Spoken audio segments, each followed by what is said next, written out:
అందరికీ నమస్కారం అండి. Welcome to my channel Suji's ideas. ఈరోజు మీకు మస్క్ మిలన్ మిల్క్ షేక్ చూపించాలనుకుంటున్నానండి. ఇప్పుడు ఎలా తయారు చేయాలో చూద్దాం. ముందుగా మస్క్ మిలన్ బాగా కడిగి దాన్ని కట్ చేసుకొని అందులో ఉన్న సీడ్స్ తీసేసేయాలండి.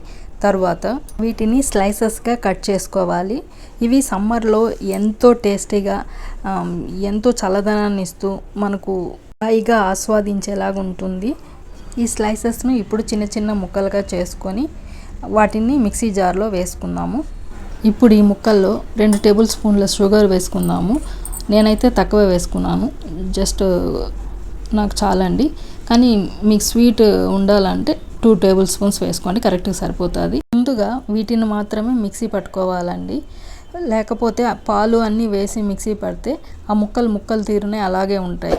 జస్ట్ ముక్కలు ఆ షుగర్ మాత్రం మిక్సీ పట్టి అది మెత్తగా పేస్ట్ అయినాక మనం పాలు వేసుకుంటే బాగా మిక్స్ అవుతుందండి. ఇందులో నేను ఎటువంటి ఫ్లేవర్స్ వాడట్లేదు, అంటే ఇలాచీ లేకపోతే వేరే ఫ్లేవర్స్. ఎందుకంటే ఈ మస్క్ మిలన్కి ఒక ఫ్లేవర్ ఉంటుంది, అదే అద్భుతంగా ఉంటుంది. కాబట్టి మనం అలా ఎంజాయ్ చేస్తేనే బాగుంటుంది. అందుకని నేను ఏమి వేసుకోలేదు, ఏం అవసరం లేదు. ఇప్పుడు జార్లోని మిల్క్ షేక్ని మనం సర్వింగ్ గ్లాస్లో తీసుకొని సర్వ్ చేసుకుంటే ఎంతో టేస్టీ అయిన మస్క్ మిలన్ మిల్క్ షేక్ సిద్ధంగా ఉందండి. చేసుకొని ఎంజాయ్ చేస్తారని ఆశిస్తున్నాను. మీకు కనుక ఈ వీడియో నచ్చినట్లయితే లైక్ చేయండి, షేర్ చేయండి, సబ్స్క్రైబ్ చేసుకోండి ఫ్రెండ్స్. మీ సుజాత బీవి.